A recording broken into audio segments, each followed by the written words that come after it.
Welcome into another edition of Full Courtney Press. If you don't know by now, what are you doing? Is this your first episode? Come on. You go watch the episodes before that. You'll have a great time. But I'm your host, Courtney Mims, and we have the one, the only. He had to say yes to me today, and we'll get into why that is. But we have Hall of Fame basketball coach, longtime college basketball coach, Billy Mims, here with us today also, my dad. So thank you for joining me on the show. And Dad, I feel like we always have you on when something good happens for Arkansas. What is that? What do you have some good mojo or something when you come on the show after a big win? What's going on with that? Sometimes after a big win, sometimes right before a big win. Certainly, I could be a little bit of an Arkansas good luck charm, but so was Bud Walton, and that didn't last forever either. So let's hope that Bud Walton will be a great luck charm for the rest of the home season for the Razorbacks. And I would be remiss if I didn't start off the show today by saying a very big birthday shout out to Coach John Calipari. Oh, man, you got me. I really thought that was going to be a sweet dad moment. And I thought you were going to say, Look, we start with the elder, then we move to the younger. Yesterday, belated happy birthday to Coach Calipari, and he got the best birthday wish possible. He got a big win. Yep. The third largest SEC road win in the history of the Razorbacks program, which is crazy. So it was a historic, dominant road win for his birthday. But even though he told the players no cake and no singing, he got cake and singing in the locker room after the game. And, I think you asked me, your mom asked me, well, why does he not want cake and singing? I said, because he's getting older. He wants to stop counting. He doesn't want people to know how many candles.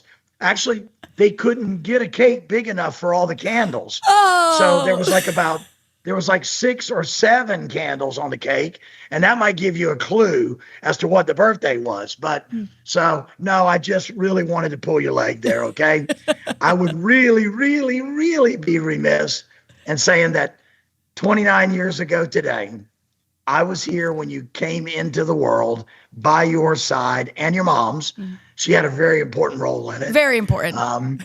But I was there when you came in and gave that first smile, and you put that big smile on my face.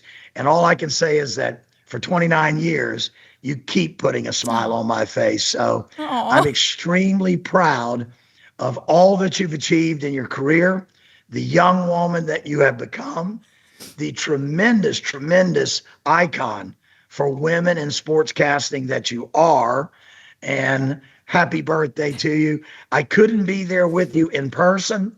This is the second best thing I could do.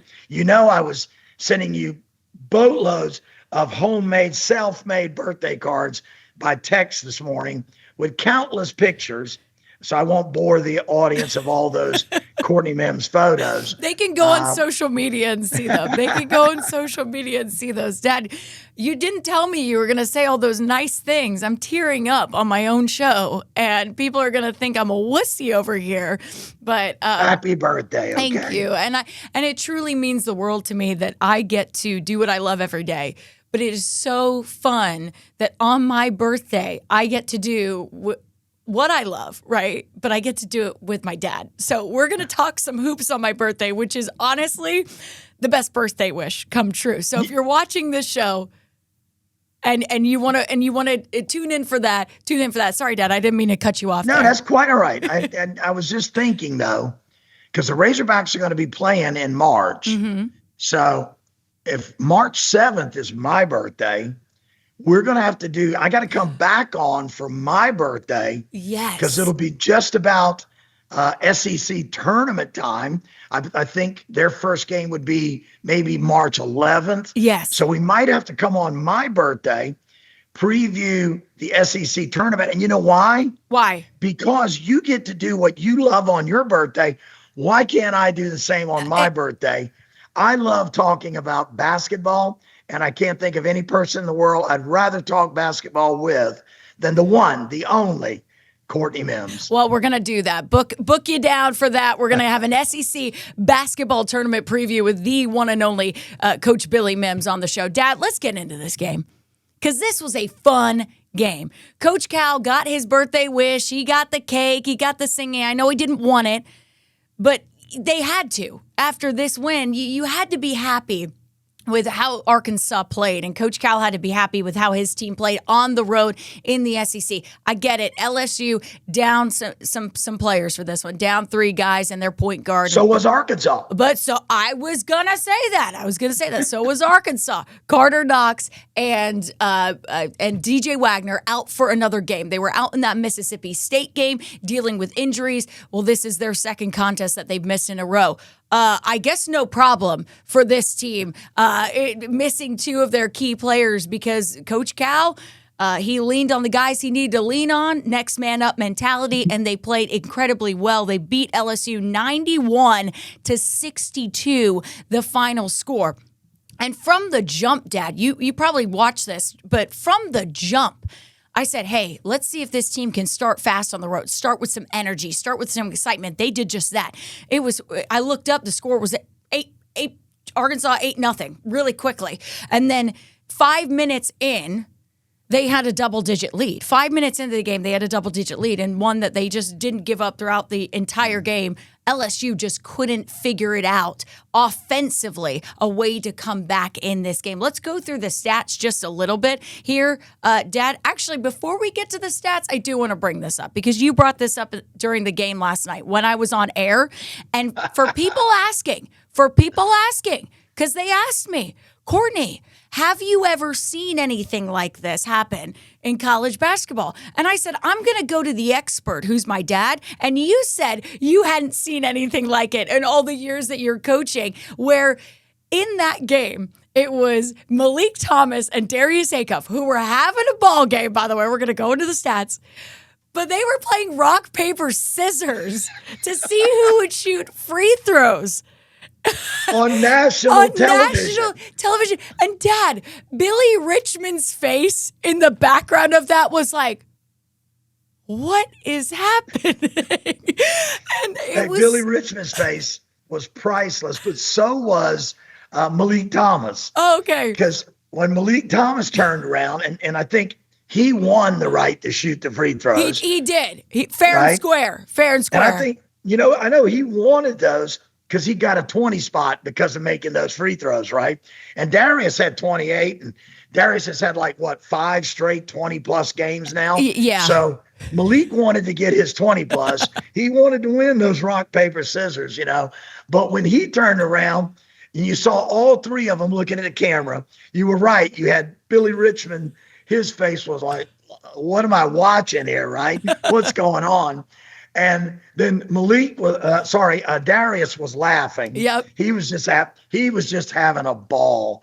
I mean, he looked like a kid in a candy store last night because Darius Acuff had just an incredible game, had fun doing everything. Yes. But then Malik Thomas turns around, and the look on his face, correct me if I'm wrong, but he was showing off some nice braces. Yes, yeah. The big smile on his face was like, the whole world can see I got some braces and I look good, And he's so confident. It was hilarious. And yes, first time I've ever seen any 2 players play rock, paper, scissors in the middle of a game on television. Now, I have a good story. Okay. It's almost as funny. Oh, right? Okay. When I was coaching pro basketball over in England, and we were in the semifinals of the BBL championship, playing in the Coventry Sky Dome. We're playing the London Towers, who at the time were coached by Nick Nurse. Oh, wow. Who's now the head coach of the Philadelphia 76ers. Mm-hmm. And we were the 8th seed in the playoffs. I believe they were they were seated well ahead of us, right? And to get to the final, we had to get past the London Towers. Okay. And in this game, we were the underdogs. Everybody had picked London Towers to win. We were like the Razorbacks. From the get-go, we jumped on them. It was a great game. Toward the end of the game, with seconds left in the game, One of my players, Malcolm Leak, 6'8" American wing that could shoot the basketball, strong, athletic, great defensive player, could score inside and out, kind of a bit like Trevin Brazil. Oh, okay. Could Nice score comp. inside and out, could block shots, could knock down threes. Yeah. And Malcolm gets fouled. And the interesting thing was this game was on national television in the UK, and sellout crowd, nice standing room only in the Coventry Sky Dome. We're playing against Malcolm's former team. He played for the London Towers. Wow. And Nick Nurse didn't want him anymore, didn't re-sign him. We picked him up, and now he's playing them to get to the championship final back in London. Ooh, spicy. Knock them out of the championship final, and that would be in their hometown. He gets fouled. Okay. He goes to the free throw line to shoot 2 free throws. After he makes the first free throw, and you've seen this before, right? I have seen this before, right? So the first part's not the funny part, not the unusual part. He knocks down the first free throw. He looks over to Nick Nurse and the Towers bench and double flexes. Oh, yeah. Right? Yeah. I'm strong. How do you like me now kind of thing? Right, yeah. right. And then he goes back to the line, and this is the free throw that really puts them away. It's like a 3-possession game. There's no coming back. Seconds left. It's over. He hits the second free throw, looks over to their bench, right there at the free throw line, right where he shot the free throw. He goes to the floor and does 2 push-ups, to reiterate how strong he was. I have never in my career seen a player jump down on the floor on national television and do push-ups while the ball is in play. Oh, my goodness. That's great. Hey, Malik, Darius, take notes, all right? They might. Now, I will say this. I'm still giving props to Malik and Darius. Yeah. I thought rock, paper, scissors was Malcolm now goes to number 2 on my list, okay? The Hogs, I'm telling you, Darius and Malik, number 1 on one of the most unusual things I've ever seen in a game. I love it. And it was a great moment. It truly was. It's going viral on social media, on my own social media. So you can go check it out over there right now. And I'll link it in the show for you guys who haven't seen it. And Dad, talking about weird things that happened in this game, before we jump in, I promise we will get to the actual bread and butter of this game. But there was just so many wild things that happened. Malik Ewan, it turned this into an MMA fight? Comes over, blood gushing from his face, just looked like he had gone in the ring. And you're going, oh my gosh, is he okay? Is he good, everybody? Is he all right? And so an update for everybody, because there were a lot of concerned fans for Malik Ewan after that game. He had to get 4 stitches. 4 stitches. And yeah, 4 you know what? stitches. There was so much blood gushing out of his forehead. I thought he would have needed about 20 stitches. That's what I thought too. I said, you've got to be strong. If you said, yep, 4 stitches, that's all I need. And so Coach Cal said in the post-game press conference, he said, look, he now has, until Saturday to get better. We hope he heals up and we hope he's ready. But I'll say this, Dad, Malik Ewan's a fighter. He looked like he could have gone back in if he wasn't gushing blood. Because he is a fighter. You gotta love how television catches everything, right? Yeah. That's like we caught the rock, paper, scissors, right? Yeah. Okay, on that play, there were 2 things I thought were just, again, thank television for catching the moment. So at first, everything happens so fast, which it always does in a basketball game, especially under the basket. There's a lot of traffic there. There's a lot of big bodies there. Yeah. People are flailing. So you're going to there's accidents that happen, and it's in a crowd. It happens so fast, you're not really sure who's hurt, who got cut, what happened. So the first thing that was kind of interesting was when he gets hit, I didn't really know who it was either. Yeah. So I'm like, somebody must be bleeding. And I didn't even see any blood yet. But what I noticed was Trevin Brazil, the cameras caught him. He's looking down at his shirt. And he starts looking at his hands, and he starts looking at his arms. Yeah. And obviously he's got some blood on his shirt. Oh but no. He's looking around to see, am I bleeding? Yeah. First thing is Trevin's wondering, am I bleeding? Yeah. Or if I'm not, who is? Yeah. And then he turns and he sees Malik, and obviously a lot of blood. Yeah, a lot. And they're rushing. And the second thing that I thought was great, that if unless you were there at the game, most of the time you wouldn't even see this. But ESPN did a great job of catching this. And that's the moment that they cut to Cal. Yeah. And Coach Cal ran down the hallway, the corridor, back toward the locker room to check and make sure Malik was okay. Game's going on, live play. And again, I know it's a blowout. I know they were winning huge, and he wasn't worried about losing the game.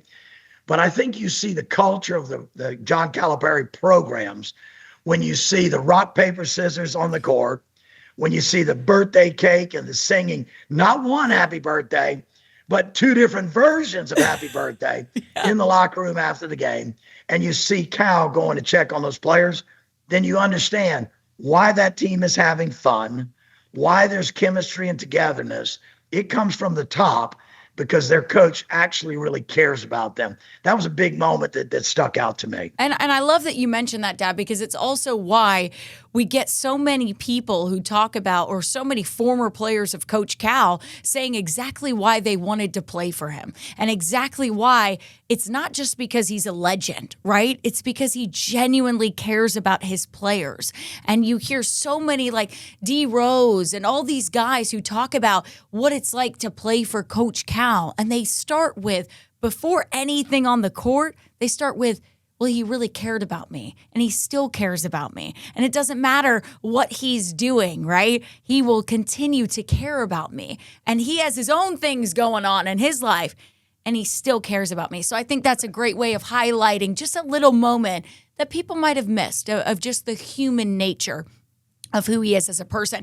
All right, we talked about all the crazy things. Did I miss anything? We've got to talk about the actual stats now of this game. We talk about Darius Acuff going off in this one. Oh my goodness, you're right, Dad. Did a little bit of everything.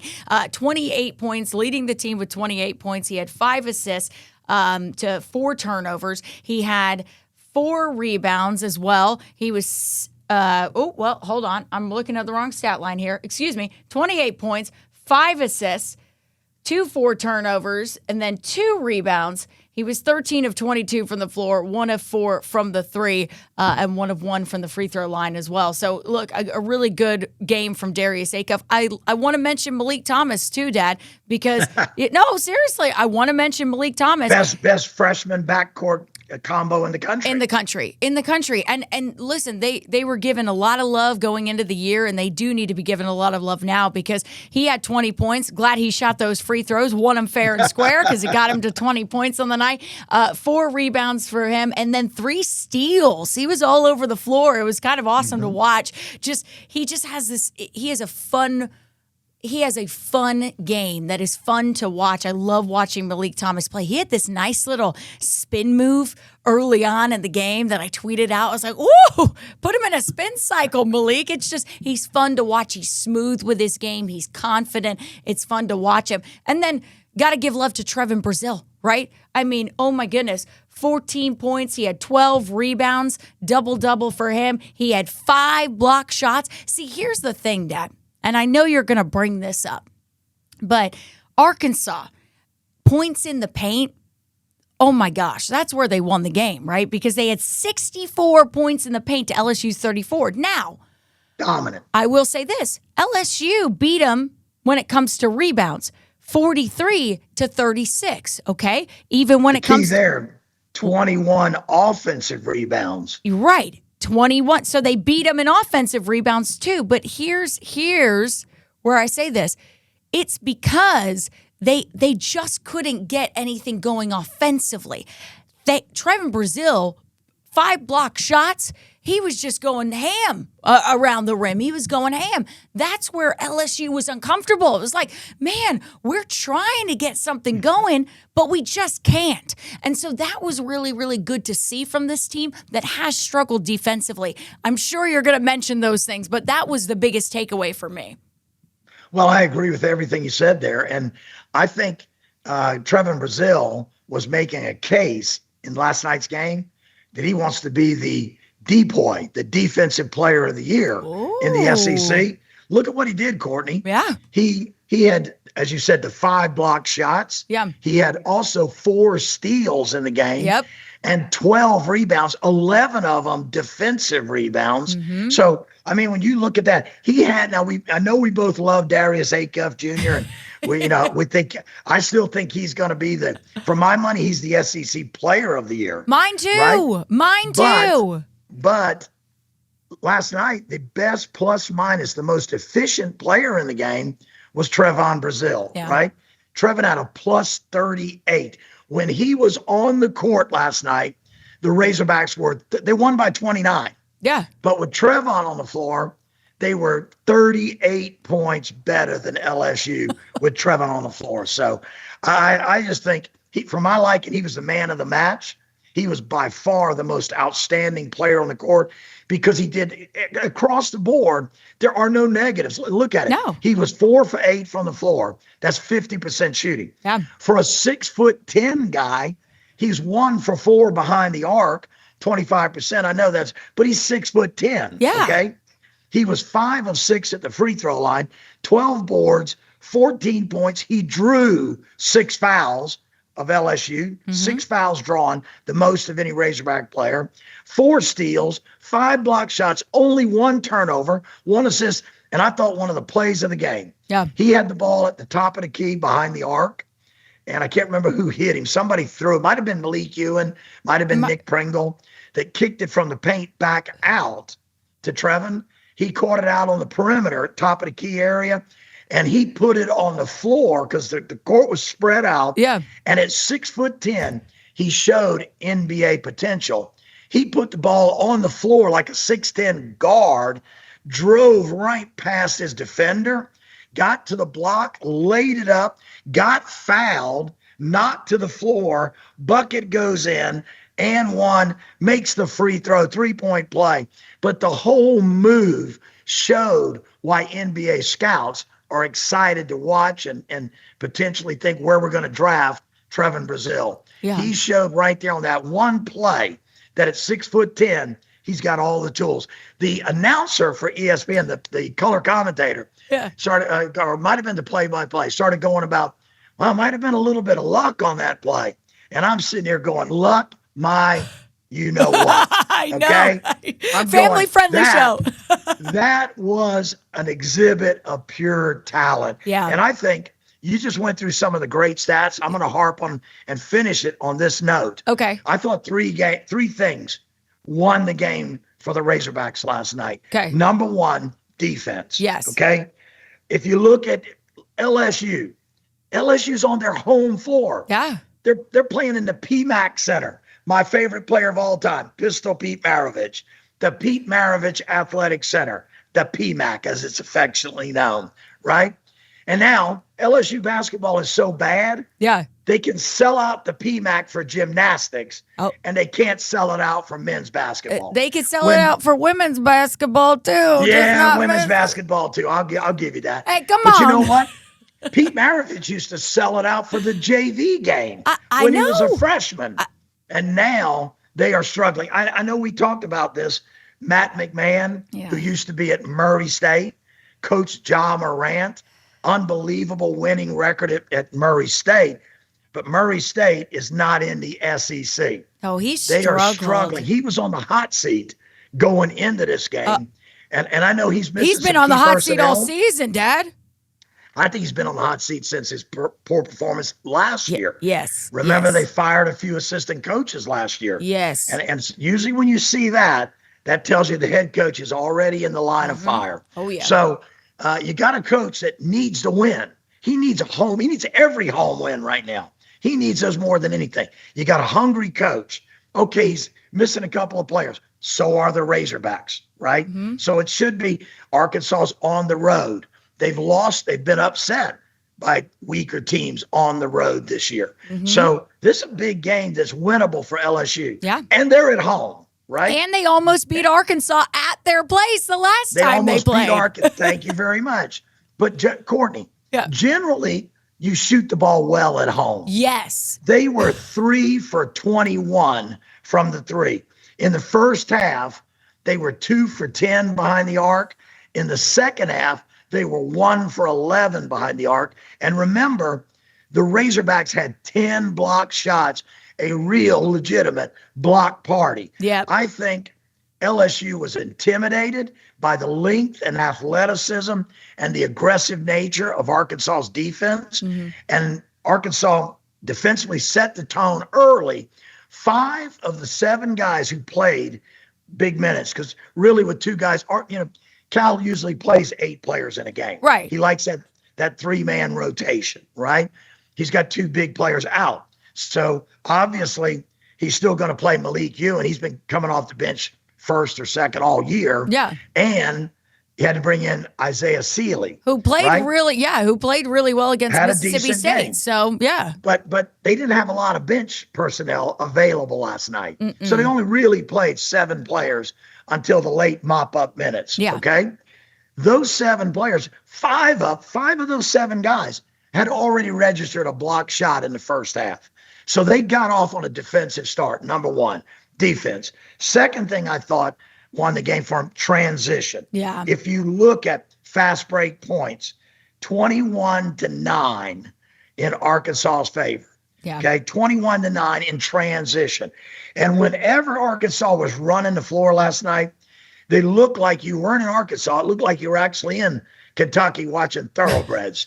Okay, and I'm not talking about the Kentucky Wildcats. No, you're talking about horses. At the track. Yeah. Okay, horses. Because Arkansas was running some thoroughbreds last night. Oh, yeah. When they run, they're as good. When they get in transition and in that flow, they're as dominant as anybody in the country. Yeah. So defense, transition. And I'll tell you the third thing. Yep. Sheer talent. I love it. Sheer talent. I love it.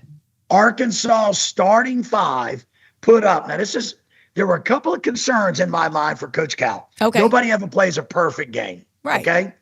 The concerns for me, and I'm sure Coach Cal shares this, is again, in the 2 of their last 3 games they've lost, okay?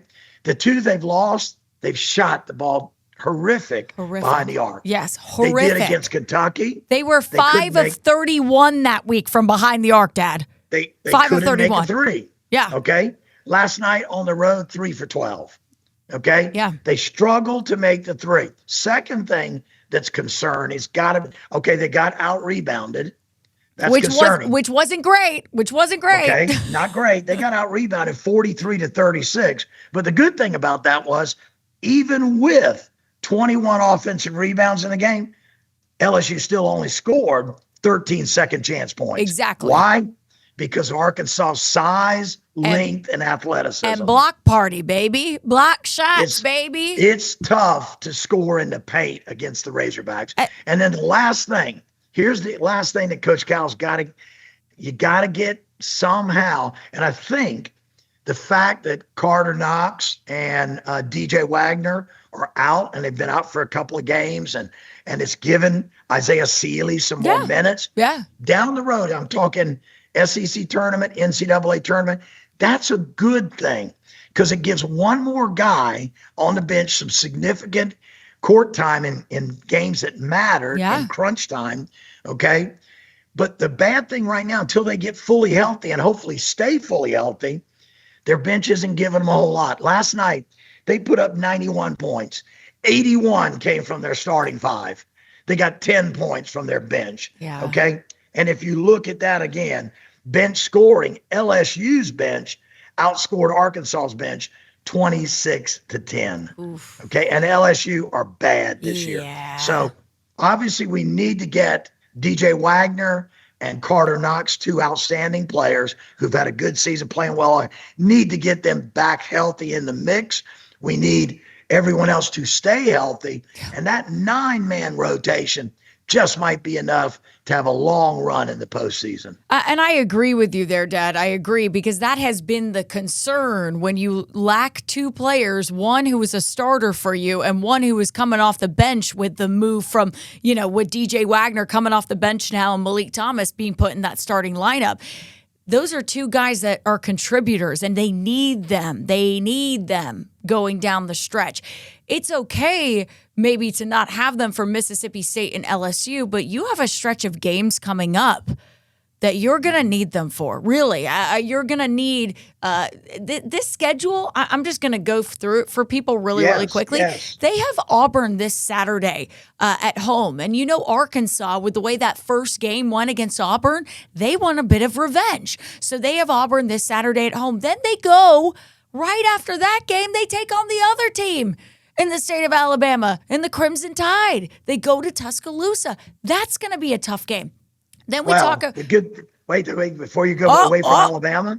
You got to say something here. Okay. Yeah. Charles. Well, I mean, it should be a much easier game for the Hogs because Alabama just lost their G League center. That's right. The judge ruled against them. So, I mean, theoretically, the G League player that played 3 years in the NBA G League is no longer a college basketball player. Yeah. So send him back to the G League. Common sense finally ruled in a courtroom, and that's good to see. I know the NCAA's happy about that.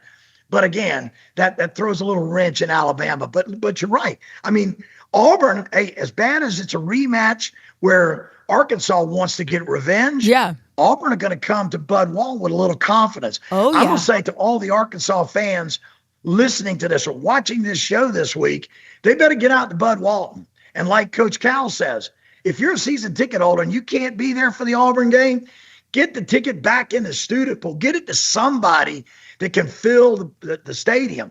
Because when Bud Walton is full, it is the toughest college basketball arena in the country. And you know what? They just might need that against an Auburn team coming in that's going to be a little confident because they've already beaten the Hogs. Let the man cook. You heard the man. You heard Coach Mims. You don't need Coach Cal to tell you. You heard Coach Mims. If you cannot go to Bud Walton Arena this Saturday, what are you doing? It's Valentine's Day. Go for a date, okay? That's how I met. That's how I met my fiance. I went on a date to Bud Walton Arena. It's great. Okay, it's great. I'm tempted, Courtney.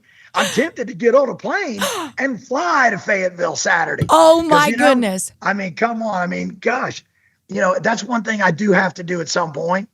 I have to see a game in Bud Walton. Listen, come on. I see it on TV. Come on. I've experienced it on television. At some point, that is a birthday present I need, whether it's early or not. But at some point, I got to see an SEC basketball matchup, big rivalry in Bud Walton. Those fans there. And I got to be there with those fans, engulfing it all and calling the Hogs. Yeah, you do. I'm gonna woo Pig Suey my best if I get to Bud Walton Arena. Woo Pig Suey my best. All right, that's it. Hashtag get Billy Mims to Bud Walton Arena. We're gonna do it. Hashtag get Coach Mims to BWA. We're gonna do it.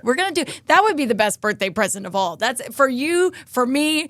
Getting you to Bud Walton Arena would be so much fun. I don't know if Mom would like it. I feel like she would be like, Where's Dad? You can't do it this Saturday because it's Valentine's Day. That's right. You can't go this Saturday. Can't go. I won't be at the Auburn game. Okay. I'm actually going to be taking your mom out to dinner and a movie for Valentine's. Well, go back to the Hog schedule. Okay. To the important things. Yeah, that's really important. Before we let you go, Dad, because I said Alabama still a tough team. I will give them credit, even without Charles Bediako. I mean, that certainly helped them. Now that they don't have him, I get it. You're going to have to go back to the team that you were, okay? So still a tough opponent. Then you've got Missouri, who's been a little up and down this season. They've played well at times. Roller coaster. But again, I will say this. They are Arkansas's rival. So, it's a rivalry game, okay? What if you Somebody's got to do something about that, because football, basketball, I still can't see it. No, it's not. They're not. I don't even think Missouri considers Arkansas their rival. I don't think they do either. They're just kind of like, okay, we're rivals. I think they might take it a little bit more serious than the Hogs do. But anyways, we could go into a whole different podcast about that. Then they have Texas A&M at Bud Walton Arena. Then they go to Florida. They're going to take on the Florida Gators in Gainesville. And, I have to interject here. Okay, all right. I know you graduated from UF. Yep. So you're a Gator before you were a Hog. I know. Now you got ties on both sides. But that game, to me, I've got it. You can see right here. Oh no. You can see it. Oh no. Look at what I've got there. What is that game is circled. Question marks. And circled. You know why? What? I think this could be the most dangerous game because I'm going to make a bold prediction here. Okay. Make a bold Coach prediction. Mims' crystal ball right here. The Razorbacks right now are 18-6, right? Yes. And 8-3. Yes. I'm going to predict they're going to continue this winning streak, and they are going to beat Auburn, Alabama, Missouri, Texas A&M, 4 more to be 22-6, 12-3 when they arrive in the Sunshine State, and they arrive in the O'Connell Center in Gainesville, Florida. I think one of the biggest college basketball matchups of the year. Yep. The biggest network television. Reese Davis needs to bring College Game Day to Gainesville. Bring it. Because you know what that game might be? That game might be 1 versus 2 in the SEC for the SEC regular season crown. Yep. And the top spot by that point, if I'm right, by that time, then Arkansas and Florida will be the 2 highest ranked teams in the SEC as well. So I think that's a dangerous game. But I'm going to say this, the question marks aren't for the Hogs. The question marks are for the defending national champions. I think it's a trap game, a dangerous game, because it's at home for the Florida Gators, who believe that the Razorbacks, well, they're not that consistent on the road. They're not as good away from BWA. And you know, we got a few Gators around campus. And you know what Gators like to eat in South Carolina? What? Boars. Oh. Gators love to eat wild boars. All right. So I think the Gators in Gainesville will think that they've got this thing in the bag, and that's dangerous. That's going to be the biggest game in the country in Gainesville on Saturday, February 28th, 2 weeks from now. Yeah, if you aren't watching that game, you're crazy. If you aren't watching that game, I don't know what you're watching, because that game is going to be the biggest game happening that weekend. It's also Boogie Flan, Dad, going up against his former squad. You don't think he wants to show up, show out? We got to be fair here, okay? Okay. Because I really liked Boogie Flan last year. I know you did. I thought Boogie, when he got hurt, I thought that was going to really hurt Arkansas's chances. But again, this is what people don't understand. You know, Joe Lunardi right now has Arkansas at a 6 seed. Yeah. Some other people have them 6 or 7. You know, USA Today's got them at 6. I think, what's the other person that does it? I was reading up on. Joe Lunardi, USA Today. He's got them at 7. Is CBS Sports? Is it CBS Sports? Let me see who it was I was looking at. I think it was. I will tell you in a second. Yeah, because I think it might be CBS Sports. I think. No, I've got it. James Fletcher. Oh, okay. James Fletcher the third. James Fletcher has him as a 7 seed. Oh, wow. Okay. Now here's my taking. We still have 5 more weeks before the tournament. Mm-hmm. Okay, of college basketball regular season play. A lot of things can happen. And it's what February. You see is, and if you look back a year ago, Arkansas got on their roll late. They started off over in the SEC. It was horrible. But they got hot late. Now look again. People say, well, it's the second year. They shouldn't have to go through that. Wrong again. Okay. It might be the second year for Coach Cal and some of his veteran players who came back. Okay. But you're starting a freshman backcourt. 2 young kids that never played this level of basketball, never stood on an SEC court against SEC talent until now. That takes time. It does. What you're watching now, again last night, 28-20 from that freshman backcourt, you're watching those babies grow into SEC men. Yeah. Okay? Yeah. Down the stretch, I look at it right now. I'm offended because I know basketball pretty good. Yeah. And I see Joe Lunardi 6, like I said, Fletcher 7 seed, USA Today 6. For my money, Coach Cal's got them better than that. Yeah. The talent they have is better than that. I think they're going to be better, higher and better. And certainly, if they end the season number 1 or 2 in the SEC, they're not going to be a 6 or 7 seed. No, they're not going to be a 6 or 7 seed. That's my prediction. Yeah, I agree with you. When I see those predictions, I go, throw them out the window, because this team, I truly believe like you said, this team is going to be playing its best basketball in February. You like to see what you did. There are some concerns. We've talked about them. We talked about the concerns against LSU. And I get it. It's Mississippi State and LSU, right? I get it. I understand everybody's going to give you that argument. But I really, truly believe we're watching this team grow up in front of our eyes and go, like you said, you're watching these boys become men, and you're watching these guys. They're having fun on the court. They're enjoying the game. You know, Coach Cal's over here. Let me bring this up because I'll bring this up. Coach Cal said after one of those games, I think it was the Kentucky game, where he goes, yeah, we're 5 of 31 from 3, but I've asked these guys, why are you shooting so many threes? And they're going, because my bag of tricks. He goes, no. You've got more than just threes in your bag of tricks. Go drive inside and get a 2.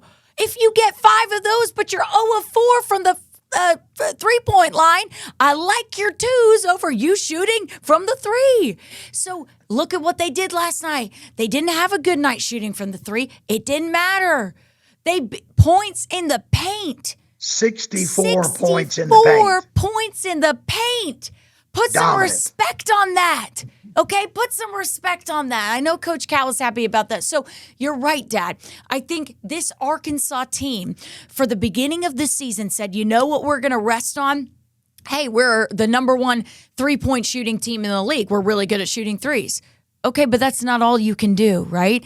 And then we're really good in transition. Well, hey, they're showing that's if you can turn it into a track meet, if they can control the tempo, they're going to be really, really good.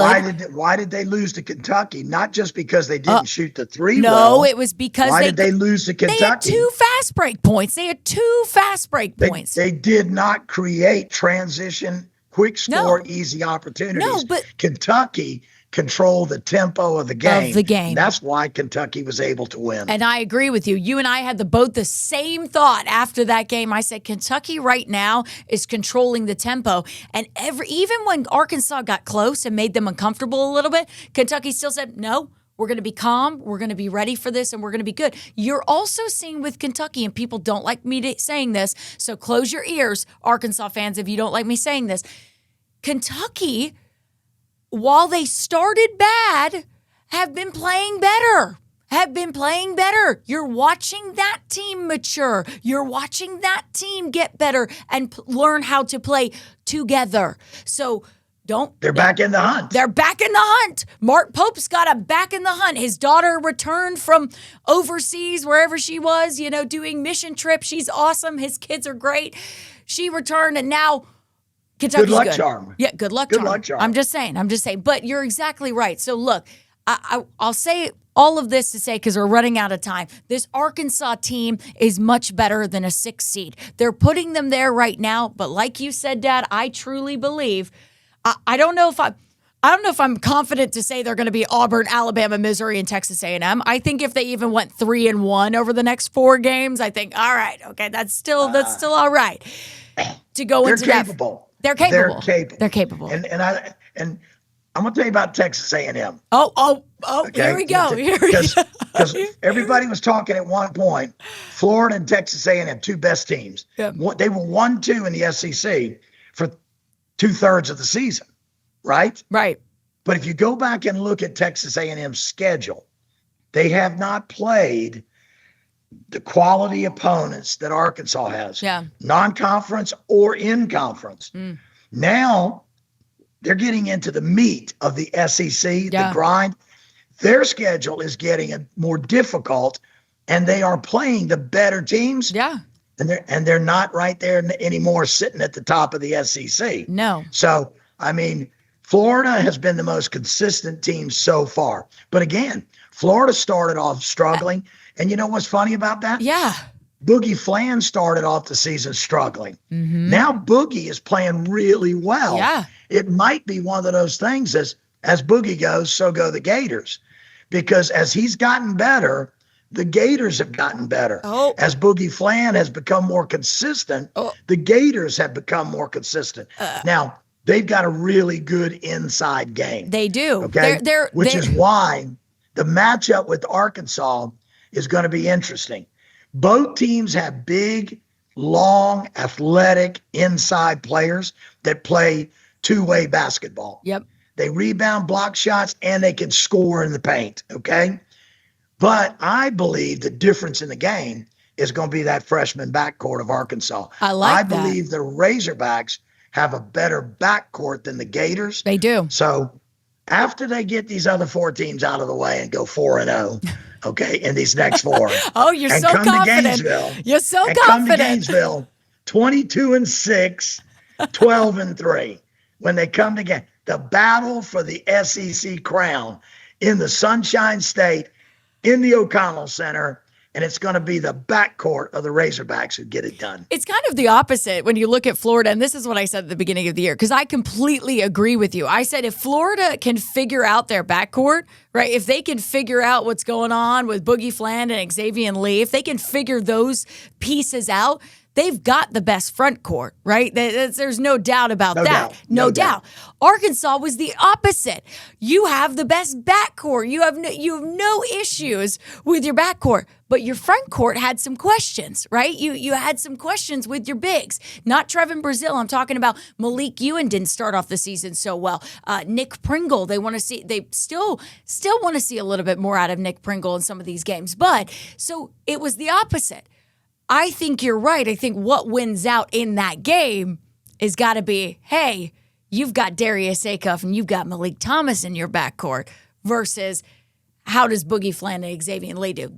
I agree with you. We'll see how that goes. We'll see what we have plenty of time until then. That's honestly around your birthday, Dad. So maybe we'll get you on. We'll see if your prediction is right around your birthday. You know, Hogs finish out the season after that Florida game. They host Texas. They're real rivals at Bud Walton Arena, at least in my opinion. Every time I've seen the Arkansas and Texas matchup, whether it's football, whether it's basketball, it's exciting. Baseball, softball. So they play Texas at Bud Walton Arena, and then they finish the season on your birthday, Dad. They finish the season March 7th. On the road. On the road. Sorry. Against that rival team, that rival. They got to play them. They got to play their rival twice in these last 5 weeks. Yes. Isn't that crazy? Isn't that crazy? So I'll tell you what. I think they'd rather play them twice than the Gators twice. That's true. Yeah, they don't want to play the Gators twice. But honestly, the SEC had a huge miss with this schedule because you were going to play teams twice, right? You were going to play teams twice. They missed an opportunity to schedule Kentucky twice. I think that would have been huge for ratings. I think it would have been huge for the fan bases to have one matchup at Bud Walton Arena and one matchup at Rupp Arena and put it in the same season. And I know they didn't want to do that because LSU is a rival. Yeah, I get it. LSU is a rival. But truthfully, if we're talking basketball with Arkansas, Kentucky is probably, if you ask fans who they care about most in basketball, Kentucky. It's Kentucky. Those fan bases go at each other no matter what time of year it is, no matter what season it is. Those fan bases are like this all the time. It's not LSU and Arkansas. Let's give Coach Cal some credit there, okay? Okay. The fact that Cal led Kentucky to a national championship and was an unbelievable perennial top 10 powerhouse at Kentucky. And now he's crossed over to the state of Arkansas and he's sitting on a different bench. And, by the way, I think he looks better in the Arkansas colors than he did in those Kentucky blue colors. It complements him really well. I really like the houndstooth black, white, and sort of a little hint of red coat that he wears. That one, definitely stylish. So he's always been stylish with his blazers, but I really do think he wears that Kentucky colors real well. Yeah, the Arkansas colors, because over the Kentucky colors. No, you're good. Sorry. Arkansas colors. Arkansas. Yeah, no, I know what you mean. Everyone knew what you mean. I'm looking at blue in your background. We do have a bit of a Kentucky colored set. I keep telling them to give us some red in here. So if they hear me, please give us some red. Maybe they can do something nice for my birthday. Dad, we truly are running out of time here on the show. Thank you so much for joining me and talking a little bit of hoops today, some Arkansas basketball. Next time we have you on, on, maybe we need to give a little bit more love to some of the other teams in Arkansas, because I don't know if you've noticed this, Dad, but John Schulman over at UCA has been killing it with doing a good job this year. He's a good basketball coach. Oh my gosh, he's a great basketball. Coach Cal gives him a lot of love. He was like, "Hey, UCA fans, stick with this guy because he is a good basketball coach." And so he's been killing it over there. They are on what? I think if I can count right, what, an 8-game win streak? Not 7-game win streak, something like that. Very impressive. Very impressive. They're killing it right now. They have a matchup that's coming up tonight. We will be covering it on Fox 16. So if you're interested in following what UCA is doing, UAPB men's basketball has also been sneakily killing it as well over there in Pine Bluff. So shout out to them in the SWAC. Honestly, shout out to all the basketball teams here in Arkansas that have been killing it. Something's in the water here. You know, we just have a lot of good basketball teams. And then also, by the way, I do want to shout out very, very quickly, if you guys made it to the end of the show, thank you so much for joining us. But also go back and watch last week. I had an opportunity to interview JJ Andrews, which is the Arkansas commit from Little Rock Christian Academy here in Little Rock. He was just named a McDonald's All-American last week. So go watch that interview. We are the only ones, to my knowledge, who got to interview him after he was named a McDonald's All-American. So he had some great stuff to talk about in that interview. So go watch Full Courtney Press from last week. Young man. Oh, super classy. You want to talk about someone who is classy, kind, knows how to speak. I mean, Dad, in the interview, I don't know if you happen to watch it. I'll give you a little nugget to go watch it.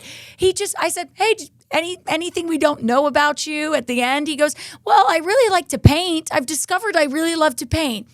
And I just said, is there anything JJ Andrews can't do? Okay. Is there anything this kid can't do? He is truly a talent. So go ahead and watch that interview. But thank you all for joining us today. Thank you for joining me, Dad. Any last words?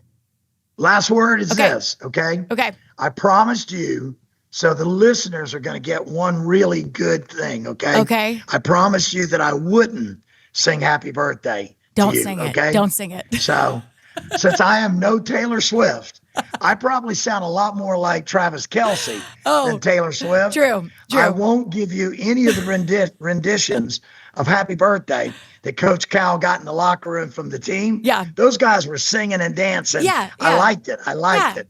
So I can't do that. I'm not a great dancer, not a great singer, but I am your dad. Okay. I love you.